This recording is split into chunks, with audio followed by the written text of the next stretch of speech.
하나님의 나라를 기다리는 천국 백성들이 하나님만을 높여 부릅니다. 우리의 찬송 가운데에 함께하여 주시옵소서. 뜻이 하늘에서 이루어진 것과 같이 이 땅 가운데서 이루어지기를 원합니다. 한 영혼도 잃어버린 바 되지 아니하고 이 마지막 때에 살리시기를 원하시는 아버지의 뜻을 주의 성령을 통하여 이루어 주옵소서. 우리에게 말씀하여 주시는 목자의 음성을 듣고 어린 양만을 따라가 시온산에 서게 되어지는 영광스러운 주의 신부로 단장하여 주옵소서. 예수님 이름으로 기도드립니다. 아멘. 함께 나눌 말씀 로마서 12장 말씀입니다.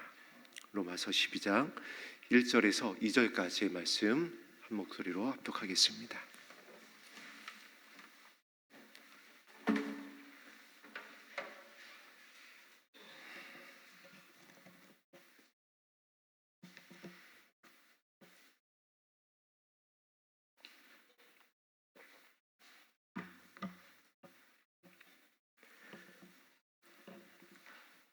신약성경 256면입니다. 로마서 12장 1절과 2절 말씀 합독합니다. 시작. 그러므로 형제들아, 내가 하나님의 모든 자비하심으로 너희를 권하노니 너희의 몸을 하나님이 기뻐하시는 거룩한 산 제물로 드리라. 이는 너희가 드릴 영적 예배니라. 너희는 이 세대를 본받지 말고 오직 마음을 새롭게 함으로 변화를 받아 하나님의 선하시고 기뻐하시고 온전하신 뜻이 무엇인지 분별하도록 하라. 아멘. 이 로마서는 바울의 다른 서신들과는 달리 로마에 가기 전에 로마의 성도들을 향한 편지입니다. 다른 서신들은 이제 바울이 먼저 전도 여행을 통하여 개척을 한 뒤에 그 교회의 소식을 듣고 이렇게 저렇게 서신을 기록한 것이지만은 로마서는 로마에 가기 전입니다. 로마에 가기 전에 로마에 있는 성도들을 향한 편지이기 때문에 어떤 특징을 가지고 있냐면은 복음의 정수가 담겨 있습니다. 복음의 진수가 이 로마서 안에 가득합니다. 그래서 이 로마서를 많은 교회에서 강론을 하고 귀한 성경으로 함께 나누고 있습니다. 오늘은 그 로마서 중에서도 바울이 이런 표현을 하고 있습니다. 하나님의 모든 자비하심으로. 이 자비라고 하는 단어가 물론 이제 신약 성경에 여러 곳에서 찾아볼 수가 있습니다. 그런데 오늘 이 본문 가운데 나와 있는 이 자비란 뜻은 바울의 서신 몇 군데에서만 찾아볼 수 있는 단어를 사용을 했습니다. 특별히 그 자비의 어떤 무엇이라고 할까요? 깊이라고 할까요? 그것이 다른 표현과는 조금 더 다른 깊이 있는 바울의 마음을 전하고 있습니다. 또 그럴 수밖에 없는 것이 바울은 이제 로마에서 순교를 하게 됩니다. 또 로마의 황제 앞에 서야 됩니다. 그 로마에서는 많은 박해와 환란이 있게 될 것입니다. 그런 가운데에 로마에 있는 성도들의 믿음을 세우기 위한 편지이기 때문에 에베소 교회의 성도들에게 편지에 있었던 에베소 못지않은 바울의 어떤 간절한 또 교회를 향한 예수님의 마음이 성령의 감동으로 담겨 있는 것 같습니다. 그래서 이 자비란 단어가 특별한 단어로 모든 자비하심으로 너에게 권한다라고 하며 편지를 한 내용 중에 기록을 하고 있습니다. 이 시대를 향한 예수님의 마음이 그렇지 않을까요? 물론 모든 교회 역사의 시대를 향해서 예수님의 자비가 멈춘 적이 없습니다. 늘 그 자비는 공평했고 어제나 오늘이나 동일한 자비이실 것이고 사랑일 것입니다. 그러나 특별히 지금 이제 교회의 시대에 은혜의 시대에 이 끝자락에 와 있는 이 말세지 말에 호령과 천사장의 나팔 소리가 언제 울려 퍼질지 모르는 그 창세 이후로부터 없는 환란을 앞두고 있는 이때를 향한 예수님의 마음이 남다를 수밖에 없다는 것입니다. 좀 더 하나님을 향하여 하늘에 계신 아버지를 향하여 간절하실 수밖에 없고 이 교회들을 향한 예수님의 기도가 더 많은 눈물로 적셔질 수밖에 없는 마음일 것입니다. 바울이 이제 로마 교회를 향한 마음이 그와 같은 것입니다. 아마 이때는 이미 바울이 삼층천을 경험하고 난 후에 기록한 서신일 것으로 보여집니다. 가히 말할 수 없는 비밀을 깨달은 바울, 많은 비밀들이 있었겠죠. 그러나 그 비밀들의 백미 중에 백미는 무엇일까요? 아버지의 선하심입니다. 할렐루야. 바울이 하나님의 선하심을 발견한 겁니다. 교회를 향한, 생명을 향한, 살리길 원하시는 아버지의 마음이 어떠한지를 깨닫게 된 겁니다. 그리고 그들을 위해 예비하신 하나님의 나라가 얼마나 영광스러운지를 직접 경험한 것입니다. 그리고 로마에 있는 성도들을 향해서 환난과 박해를 당해야 하는 그 성도들을 향해서 전하는 편지이다 보니까 이와 같은 단어를 사용할 수밖에 없었을 것입니다. 그러므로 형제들아, 내가 하나님의 모든 자비하심으로 너희를 살리기 원하는 아버지의 사랑을 모두 내 안에 담아서 전도 여행을 다니면서 아버지께서 나에게 주셨던 그 마음, 그 성령의 감동, 기름 부으심, 예수 그리스도의 심장을 짜내어서 너희에게 편지하노니, 너희에게 권하노니. 성령께서 이 교회를 향해서 이와 같을 것 같습니다. 성령이 교회들을 향하여 편지하노니, 계시록의 7교회를 향해서 이렇게 동일하게 편지했었던 그 내용, 성령께서 교회를 향하여 편지하노니, 지금 보좌 우편에 계신 어린 양 예수님께서 교회를 향하여 성령을 통하여 편지하노니, 권하노니, 그 사랑으로 이 마지막 때에 남다를 수밖에 없는 간절함을 가지고 너희에게 권하노니. 그러면 우리를 살릴 수 있는 그 생명의 빛을 이 서신 안에 담아서 로마에 있는 성도들에게 비춰 주고 있을 것입니다. 그 내용이 이와 같습니다. 너희의 몸을, 우리의 몸이 하나님의 성전인 줄로 믿습니다. 우리가 곧 교회입니다. 외형적인 교회는 이 성도들이 모이기 위한 장소로서의 교회에 불과합니다. 진짜 교회는 저와 여러분이, 우리의 몸입니다. 그래서 예수님께서 우리의 몸을 성전 삼겠다고 하신 것입니다. 우리 안에 거하시겠다라고 그랬어요. 우리 안에 함께 하시겠다라고 그랬습니다. 하나님의 나라는 너희 안에 있다라고 그랬습니다. 왜 그렇죠? 우리가 교회이기 때문에 그렇습니다. 자비하심을 가지고, 간절함을 가지고 편지하는데 우리의 몸을 향하여 전하고 있습니다. 왜 그럴까요?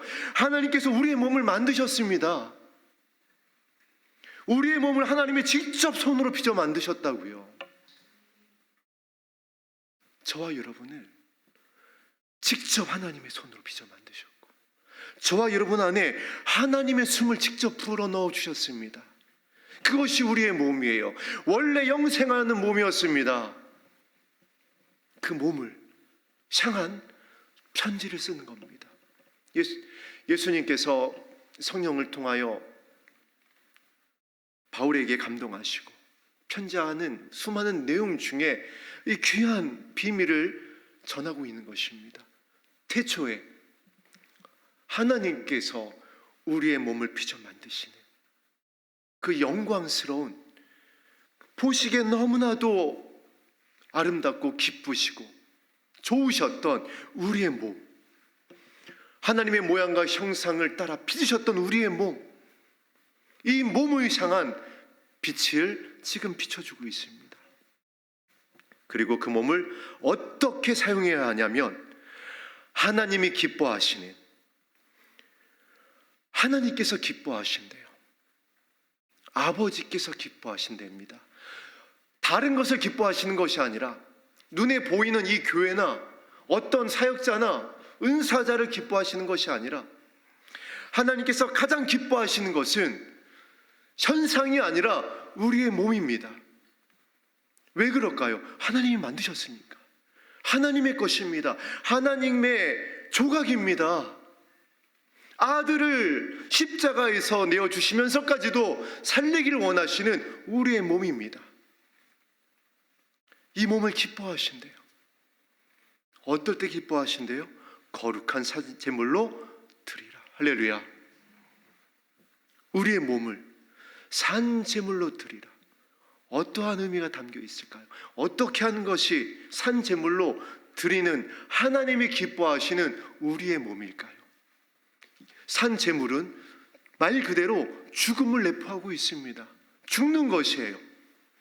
예수님께서 진짜 죽는 것이 무엇인지 우리에게 알려주셨습니다. 친구를 위하여 목숨을 내어주는 것보다 더 큰 사랑이 없느니라.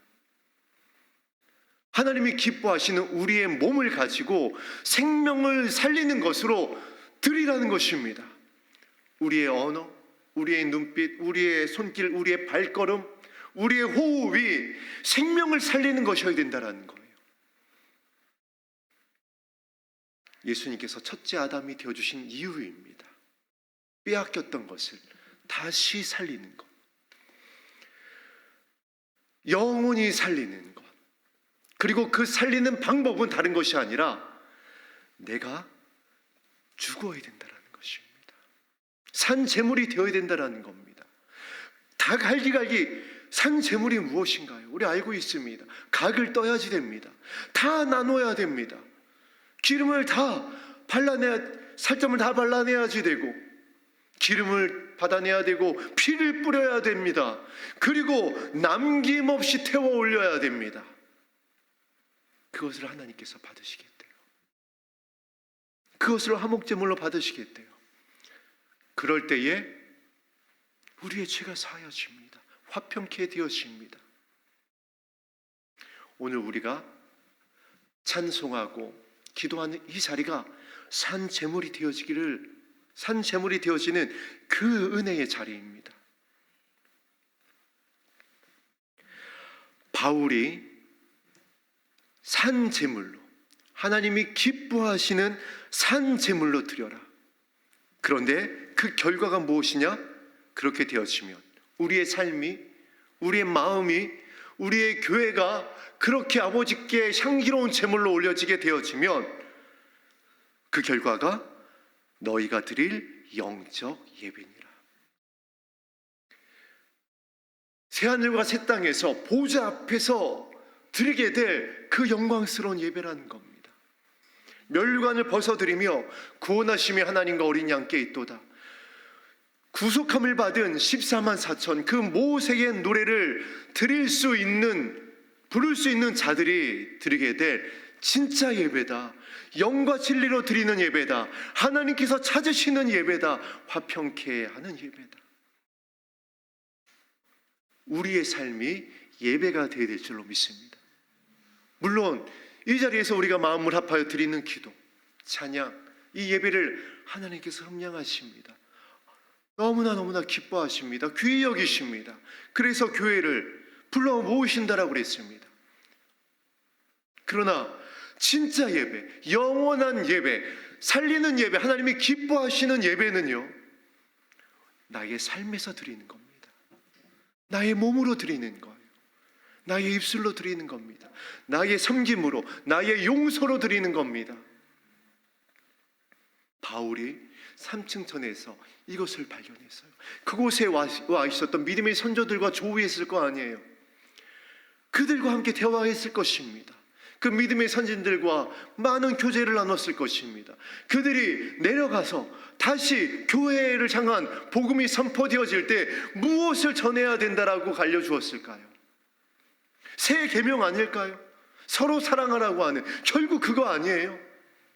지금 바울이 너희의 몸을 모든 자비하심을 담아서 예수 그리스도의 심장을 짜내어서 내가 너희에게 편지하는데, 너희의 몸을, 하나님이 태초에 빚어 만든 너희의 몸을, 하나님의 모양과 형상으로 지음받은 너희의 몸을 하나님이 기쁘시게 받는 영적 예배로 드려라. 영광스러운 아버지의 나라에서 드릴 수 있는 너희의 삶의 예배로 너희의 몸을 사용할 수 있어야 한다. 그런데 우리가 그동안은 그렇게 쓰질 못했습니다.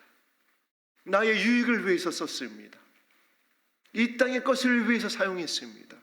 그래서 범죄했습니다. 그리고 지금도 여전히 그것이 나를 힘들게 합니다. 여전히 연결되어 있고 끊어내지 못하고 있어서 성령의 근심이 될 때가 너무나도 많습니다. 그래서 바울이 교회를 향하여 편지하는 겁니다. 너희가 영원한 예배자가 되길 원하고 있지 않니? 우리가 그 자리에 서야 될 거 아니냐? 하나님의 너희의 몸을 새 생명을 담아서 영광의 나라에서 받으시기를 원하시는데 너희가 어떻게 살아야 하는지, 교회가 어떻게 깨어나야 하는지, 우리의 몸을 어떻게 이 땅 가운데서 지켜야 하는지, 그 구체적인 방법을 2절에 이어서 이렇게 편지합니다. 너희는 이 세대를 본받지 말아야 한다. 이게 정말 힘듭니다. 이 세대가 여러분 만만치 않습니다.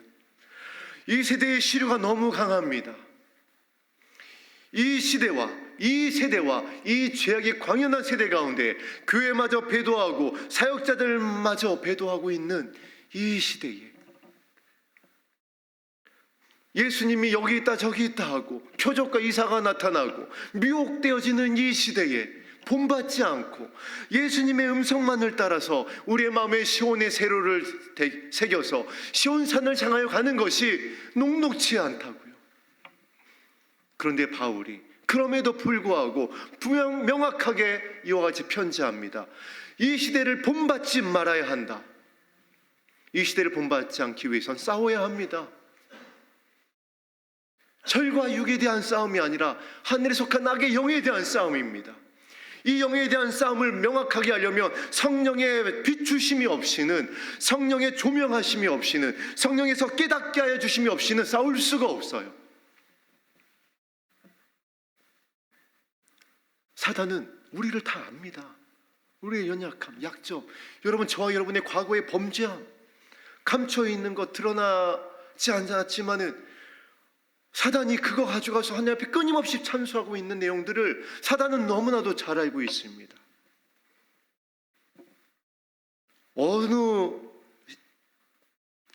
어떻게 건드렸을 때에, 어떻게 했을 때, 어떻게 밀가부르듯 했을 때에 우리가 본질상 진노의 자녀의 모습을 드러내는지를 사단은 너무 잘 알고 있습니다. 어떻게 싸워야 할까요? 위로부터 오는 지혜 말고는, 위로부터 오는 지혜를 공급하여 주신 성령의 은혜가 아니시고서는, 예수님께서 아버지께로부터 받아 우리에게 부어주시는 성령의 기름 부으심이 아니고서는, 그 성령께서 깨닫게 해주시는 이 생명의 말씀 아니고서는 이 시대를 향한 싸움을 우리가 시작조차 할 수 없고요, 섣불리 나섰다가는 조롱받게 당할 수가 없고요. 그런데 그 성령께서 깨닫게 해주시는, 이 시대를 본받지 않게 해주시는 가장 강력한 무기가 무엇인지 우리가 나누었습니다. 오늘 우리가 찬송했습니다. 하나님의 나라입니다. 할렐루야. 우리의 마지막이, 우리의 결론이 무엇인지를 날마다 명확하게 하는 것입니다. 그래야 이 시대를 본받지 않을 수가 있습니다. 이 시대는 왜냐하면 이 땅에 집중하게 하기 때문에 그렇습니다. 사라질 것에 더욱더 집중하게 합니다. 사람에게, 교회에게, 사역자에게, 교주에게 집중하게 합니다.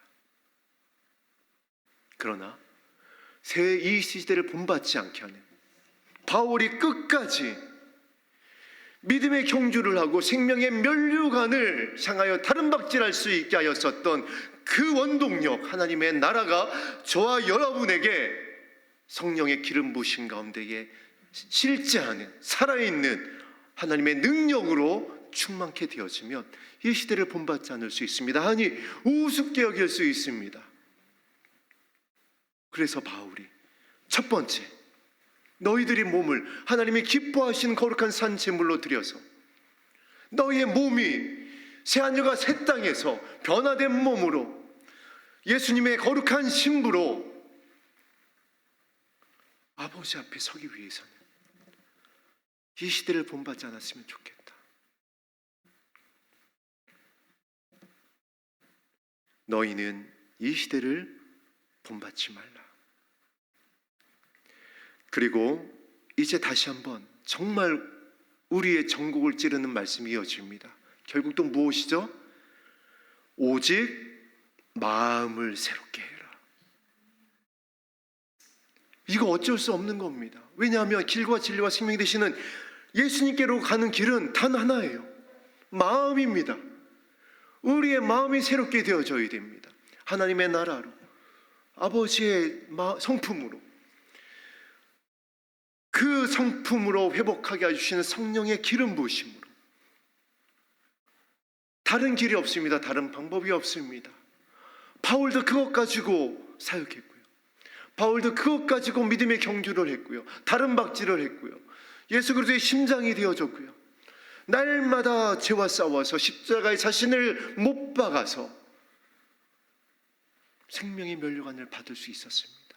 마음을 새롭게 하는 것 이외에는, 날마다 새롭게 하는 것 이외에는, 날마다 우리가 주님 앞에 엎드려서 주님의 마음을 구하는 것 이외에는, 하나님의 나라를 향하여 날마다 우리의 시선을 고정하는 것 이외에는 우리의 몸을 하나님이 기뻐하시는 거룩한 예배로 드릴 수 있는 다른 길과 방법이 없습니다.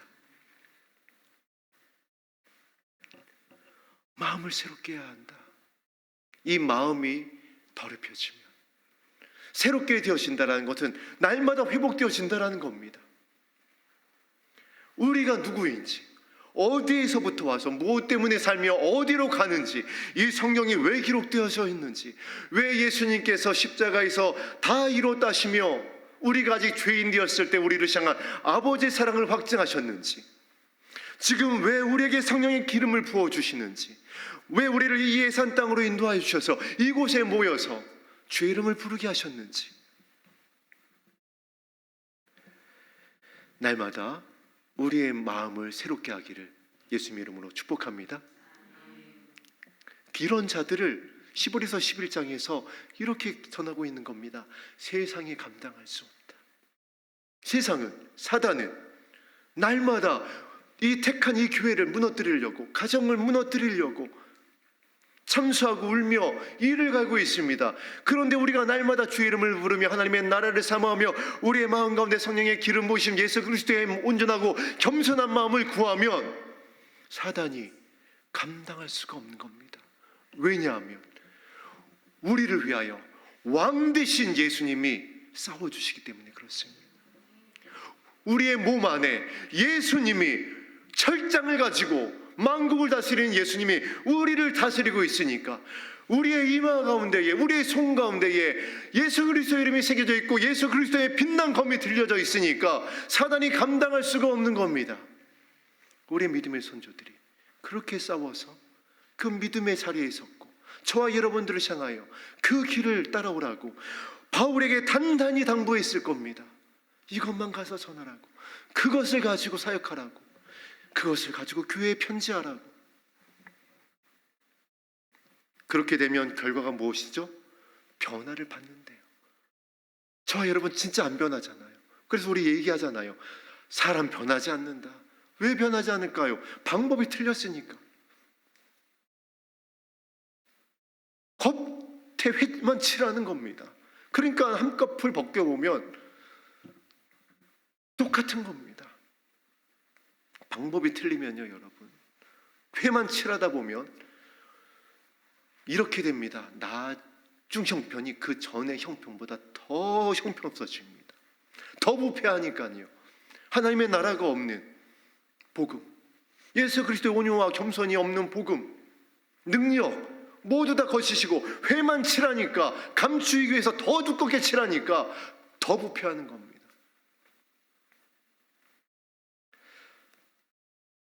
제가 요즘 살림을 하다 보니까 한 가지 깨닫는 사실이 있습니다. 야, 이 음식물 쓰레기는 빨리빨리 처리를 해야 되는구나. 내가 이제 살림이 서툴다 보니까 쌓일 때가 있습니다. 조그만 봉지에 다 해서 얼른 치워야 되는데 귀찮으니까 크다란 쓰레기통에다가 차곡차곡 쌌다가 나중에 한꺼번에 벌리다 보니까 그나마 겨울철은 좀 괜찮아요. 여름에 그거 한번 이렇게 이제 꺼내려면요, 난리가 나 있는 겁니다. 구더기도 있고요. 아주 그냥 구더기들이 부흥을 해가지고 저는 이제 그거 모르고 처음에는 냄새가 나니까 비닐도 덮고 비닐을 꽁꽁 싸매가지고 또 위에 덮고 에프킬라도 뿌려보고, 하지만 그 안에서는 난리가 나는 거예요. 우리의 마음이 변화를 받기 위해서는요, 하나님의 나라 그리고 예수 그리스도 온유와 겸손, 이것만 있으면 충분한 줄로 믿습니다. 이게 없으니까 자꾸 감추는 겁니다. 다른 거 동원하는 겁니다. 프로그램 동원하고 조직 동원하고 물질을 동원하고 화려함을 동원하고 조명을 동원하고 악기들을 동원하고 마음은 안 바뀌어요. 그대로입니다. 나중 형편이 어떻게 될까요? 더 심각해지는 겁니다. 더 악해져요. 그래서 바울이 아는 겁니다. 교회 모습들이 어떻게 될지, 이것이 아니면 진짜 우리의 몸이, 정말 우리의 본질이 바뀌지 아니하면 어떻게 될지를 아는 겁니다. 교회를 지키기 위해서는 무엇만 있어야 되는지를 바울이 너무나도 잘 알고 있었던 겁니다. 그래서 이 세대를 본받지 말아야 한다. 마음이 새로워져야 된다. 그래야 변한다. 저와 여러분이 변하기 위해서는 우리의 아들과 같이 정말 성질이 아주 어마무시해 있었던 요한이 마음이 새로워지니까 변하잖아요. 사랑이 사도로 변하잖아요. 계시록을 받잖아요. 하나님의 사랑이 심임을 편지하잖아요. 예수님의 어머니를 부탁받잖아요. 하나님의 나라를 향하고 마음이 새로워지고, 이 세대를 본받지 아니하는 저와 여러분의 결단이 오늘 주 앞에 드려지게 되면 변합니다. 우리의 가정이, 우리의 마음이 변합니다. 사실은 변하는 게 아니라 회복되는 겁니다. 원래 우리는 그런 존재였어요. 하나님께로부터 왔기 때문에 선한 사람이었습니다. 하나님의 선하심을 함께 나누며 에덴 동산을 거닐고 동물들의 이름을 짓고 영생하는 존재였습니다. 하나님과 사랑하는 그 선함 자체였습니다. 이걸 다시 찾아가는 겁니다. 사단이 이것을 방해하죠. 하나님의 나라를 바라보지 못하게, 다시 오실 주님을 깨닫지 못하게, 마음이 아니라 회만치라도록.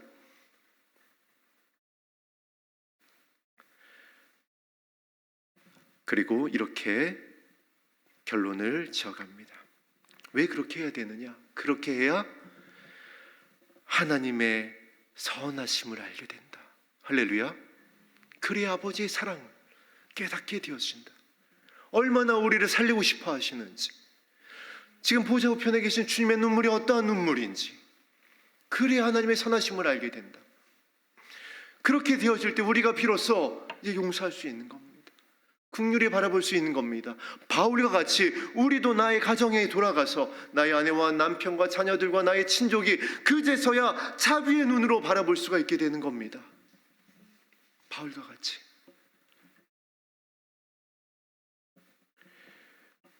하나님의 선하심, 하나님의 또 나옵니다. 기뻐하심. 얼마나 우리를 살려서 우리의 몸이 영적 예배를 드리는 그 영광의 자리에 서게 하고 싶으신지, 싶어하시는지. 아들을 십자가에서까지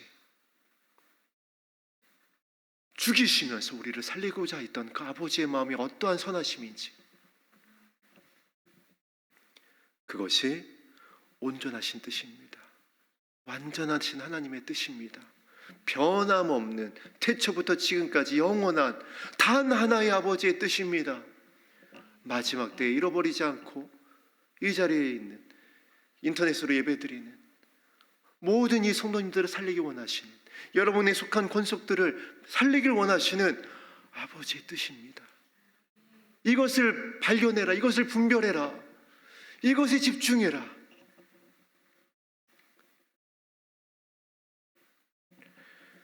우리 1절부터 2절까지 그 아버지의 마음을 기억하며 다시 한번 합독하겠습니다. 시작. 그러므로 형제들아, 내가 하나님의 모든 자비하심으로 너희를 권하노니 너희의 몸을 하나님이 기뻐하시는 거룩한 산제물로 드리라. 이는 너희가 드릴 영적 예배니라. 너희는 이 세대를 본받지 말고 오직 마음을 새롭게 함으로 변화를 받아 하나님의 선하시고 기뻐하시고 온전하신 뜻이 무엇인지 분별하도록 하라. 아멘. 자, 이후에 나오는 말씀은 이제 이게 되어지며 나타나는 열매들에 대한 말씀입니다.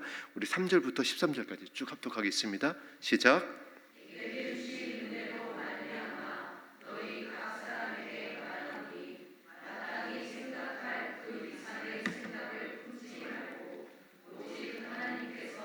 각 사람에게 나누어 주신 믿음의 분량대로 지혜롭게 생각하라. 우리가 한 몸에 많은 지체를 가졌으니 모든 지체가 같은 기능을 가진 것이 아니니 이와 같이 우리 많은 사람이 그리스도 안에서 한 몸이 되어 서로 지체가 되었느니라. 우리에게 주신 은혜대로 받은 은사가 각각 다르니 혹 예언이면 믿음의 분수대로, 혹 섬기는 일이면 섬기는 일로, 혹 가르치는 자면 가르치는 일로, 혹 위로하는 자면 위로하는 일로, 구제하는 자는 성실함으로, 다스리는 자는 부지런함으로, 긍휼을 베푸는 자는 즐거움으로 할 것이니라. 사랑에는 거짓이 없나니 악을 미워하고 선에 속하라. 형제를 사랑하며 서로 우애하고 존경하기를 서로 먼저 하며 부지런하여 게으르지 말고 열심을 품고 주를 섬기라. 소망 중에 즐거워하며 환난 중에 참으며 기도에 항상 힘쓰며 성도들의 쓸 것을 공급하여 손 대접하기를 힘쓰라. 아멘. 결국 무슨 말씀이죠? 너희가 그리스도 안에서 하나가 될 것이다. 정말 다 다르잖아요. 모든 것이 다릅니다. 그래서 그 안에서 불가피하게 생겨나는 것들이 갈등이에요. 그러나 이것이 산 제물로 드려진 우리의 몸 안에서 하나님의 선하심과 기뻐하심 가운데서 다루어지게 되면 어떻게 되어지죠? 협력하여 선을 이루어지게 되어집니다. 나의 것을 내려놓고 남을 나보다 낫게 여기고, 오늘 3절에 있는 대로 지혜롭게 생각하는 겁니다. 아버지의 선하심을 가지고 생각하는 겁니다.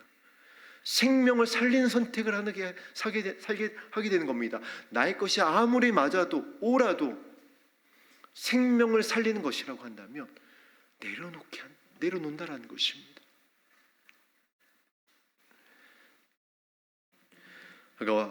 사실 어제 내려놓지를 못했습니다. 집안 청소를 하다가 종이컵에 아이들이 물을 담아놓고 그냥 또 올려놓은 거예요. 제가 아무 생각 없이 청소하다가 확 들다가 물이 사방팔방으로 다 튀었습니다. 사실 별거 아닌 것 같죠. 근데 제가 순간 너무너무 화가 났어요. 왜냐하면 한두 번이 아니었어요. 음료수 뚜껑 물 안 닫아놓고 있다가 그거 청소하다가 음료수 쏟아버린 것부터 시작해가지고, 그러면 그게 뭐 그냥 차라리 물이면 낫습니다. 이 음료수들은요 끈적끈적해가지고요, 차에서 그러고 집에서 그러고, 그래서 막 이불에다 쏟고 그러다가 그게 여러 번 쌓이다 보니까 제가 어제는 결국 이제 본질상 진노의 또 모습을 드러냈습니다. 저희 둘째가 밑에서 식사를 하던 중에 저는 2층에 있는 곳에서 그 이제 사건이 시작이 되어졌는데 소리를 냅다 지른 겁니다. 야! 하고 소리를 냅다 지른 거예요. 이거 진짜 이거 매일매일 어쩔 수 없는 겁니다. 그러니까 얘가 평소에 소리를 안 지르던 아빠가 소리 지르니까 무슨 큰일이 난 줄 알고 쫓아 올라온 겁니다. 아빠 왜 그래요? 야, 이거 누가 그랬어? 근데 이것들이요 맨날 하는 말이 있습니다. 자기가 안 그랬대요. 3명이 다 갖다 물어보면 자기가 다 안 했대요. 이거 도대체 집에다 CCTV를 달아야 하는지, 네가 있으면 아니 나 안 그랬어. 나 밖에 나가 있었어. 나 자기 진짜 안 했대요. 나 너무 다 억울하대요. 이거 어떻게 해야 되죠? 그때 이제 어떻게 해야 되는 거죠? 이 말씀으로 돌아가야 되는 겁니다. 지혜롭게 생각해야 되는 겁니다. 만약에 이제 제가 그쯤에서 멈추지 않으면 어떻게 되냐면은 이 아이들이 아빠가 예전에는 안 그랬는데 지금 또 그런 거 보니까는 불안해지기 시작합니다. 이거 어쩔 수가 없어요. 여러분, 자녀를 향한 여러분들의 기도가 지금 분명히 남다를 겁니다. 여러분 가족을 향한, 특히 가정의 제사장으로서의 역할을 감당해야 되는 남편분들, 또 믿음의 정말 장자가 되어진 먼저 믿음에 선 여러분들의 정말 역할이, 이 본을 보인 역할이 결국 무엇이냐면 안전벨트와 같은 거예요. 여러분 놀이기구를 탈 때, 뭐 바이킹 같은 거 탈 때 만약에 그 안전벨트가 없다고 생각해봐요. 그거 어떻게 타겠어요? 뭐 덜컹거린다고 생각을 해봐요. 얼마나 불안하겠어요. 마음을 둘 곳이 없게 되어지는 겁니다. 이건 제 얘기가 아니라 사실 담임 목사님의 이야기를 제가 인용을 했습니다. 제가 그 역할을 예전에 못했어요. 아이들한테 늘 불안했던 겁니다. 이랬다 저랬다, 선한 아빠인 것 같았다가 어느 날 소리를 빽 지르고 잘 참는 것 같더니 언제는 폭발해가지고 다 뒤집어 놓고 아이들이 불안한 거예요. 이제 그 역사를 쭉 아이들로부터 보고받은 담임 목사님께서 저를 조용히 불러다가 이야기를 한 내용 중에 이 내용인 겁니다. 그때는 제가 전도사기도 했고 강도사기도 했고 그렇게 이야기를 하는 겁니다. 아이들은 부모가 안전벨트와 같아야 합니다. 그런데 그 역할을 못 하셨어요. 아이들이 불안했던 겁니다. 마음 둘 곳이 없었던 겁니다. 지혜롭게 생각하지 못했던 겁니다. 그래서 아이들이 지금 이와 같은 상태인 겁니다. 그래서 앞으로 이제 저를 향했던 말씀입니다. 아이들이 그렇게 불안하게 했던 세월만큼 이제는 그것만큼 지혜롭게 아이들을 안을 수 있어야 됩니다. 품을 수 있어야 됩니다. 저의 역할뿐만 아니라 우리 모든 부모된 자녀들을 향한 눈물로 기도하고 있는 저와 여러분들을 향한 동일한 주님의 마음일 것입니다. 왜 그렇죠? 예수님이 그 마음으로 저와 여러분들을 품어주셨잖아요. 그 사랑으로, 변함없는 사랑으로, 하나님의 선하시고 온전하시고 기뻐하시는 그 사랑으로 계속 품어주셨습니다. 안탁이 병아리를 품듯이 그렇게 품어주셨어요. 그래서 우리가 평안하잖아요. 변함이 없으세요. 언제나 변함이 없습니다. 차별도 없습니다. 영원합니다. 그래서 우리가 편안하잖아요. 그래서 우리가 감사할 수 있잖아요. 그래서 우리가 살았잖아요. 그래서 우리에게 말씀하십니다. 지혜롭게 생각해라. 교회가 그렇게 하나가 되어야 된다. 가정 안에서 안전벨트가 되어지고 평안이 되어지고 기도하고 섬기고 기도에 힘쓰고, 오늘 우리가 하나님이 기뻐하시는 산 제물이 됐을 때의 이 현상들입니다. 이 모습이 우리 가정 안에, 우리 교회 안에 있다라고 한다면은 우리는 새 하늘과 새 땅에 서게 될 것입니다. 할렐루야. 그것을 향하여 우리가 지금 전진하고 있는 겁니다. 다른 박질하고 있는 것입니다. 그런데 그것이 아니라고 한다면, 그것이 아닌 다른 것이 있다라고 한다면, 섞인 것이 있다라고 한다면 오늘 이 편지에 성령의 감동으로 쓴 이 바울과 같이 다 배설물로 여겨버려야 되는 겁니다. 이것이 천사로부터 온 것이라고 하더라도, 이거 천사로부터 온 거면은 이거 위로부터 온 거 아닌가요? 그런데 그 어떤 것이라 할지라도 이것 외에 다른 것이 전한다라고 한다면 이건 배설물이다. 다 쓰레기야. 그래서 이걸 가지고 분별하는 겁니다. 저와 여러분들이 그렇게 분별하여 오늘 이 자리에 서 있는 줄로 믿습니다. 앞으로 주님 오시는 그날까지, 호령과 천사령에 울리는 나팔 소리가 울려 퍼질 때까지 이것을 가지고 확인하고 날마다 분별하고 날마다 믿음의 다른 박질을 하여서 하나님의 선하시고 기뻐하신 뜻이 무엇인지 그 영광의 나라에 분별하여 서게 되어지는 저와 여러분 되기를 주의 이름으로 축복합니다. 우리 선한 능력으로 찬양 드리신 후에 이렇게 말씀에 의지하여 기도하겠습니다.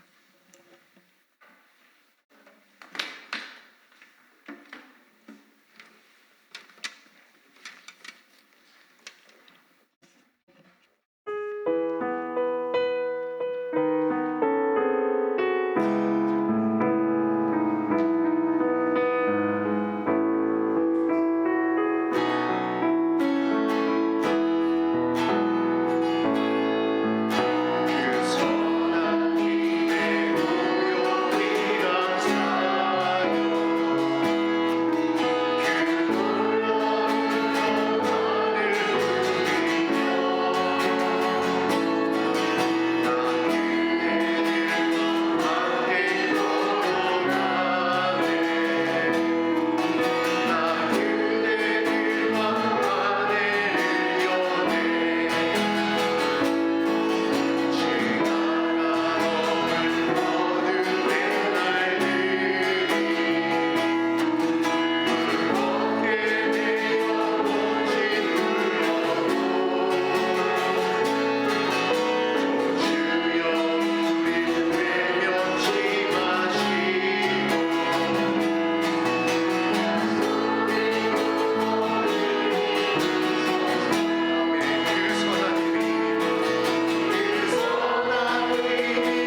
여러분, 결국 사단은 하는 일이 분리하는 일입니다. 에덴에서부터 시작한 일입니다. 하나님과 우리를 분리하게 하고 가정 안에서 분리하게 합니다. 기억하시죠? 왜 우리 언어가 나누어졌죠? 분리된 겁니다. 근데 그 원인이 무엇인가요? 높아지는 겁니다. 내가 하나님이 되려고 하는 거예요. 내가 오른 거예요. 그 나의 오름이 그런데 너무나도 정확한 겁니다. 나도 이 성경에서, 나도 기도해서, 나도 감동으로, 나도 음성으로, 나도 꿈과 환상으로 받은 거래요. 어떻게 분별하죠? 오늘 로마서 1장 2절 말씀으로 분별하는 겁니다. 나의 몸이 영적 예배로 드려지고 있는지, 선하신가 기뻐하신가 온전하신 뜻을 이루는 지혜로운 생각인지,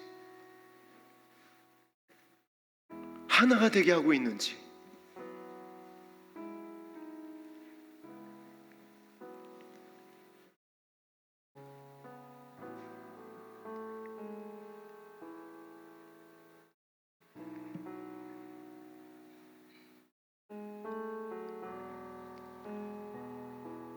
예수님께서 마지막 하신 기도를 기억했으면 좋겠습니다. 아버지와 내가 하나인 것과 같이 저들도 내가 하나가 되어서 저들의 아버지와 하나가 되게 하여 주시옵소서. 아버지는 우리를 살리기 위해서 그 선하심을 가지고 가장 옳은 진리인 예수님을 내어주셨습니다. 오늘 시간 기도하겠습니다. 그동안 내가 나의 옳다함을 너무나도 높이 쌓았습니다. 그래서 나누어지고 분리됐습니다. 흩어졌습니다. 이제 이 선한 능력으로 하나가 되게 하여 주시옵소서. 나의 가정이, 나의 교회가, 나의 마음이 예수님의 마음과 하나가 되게 하여 주옵소서. 성령을 부어 주실 것입니다. 기도하겠습니다.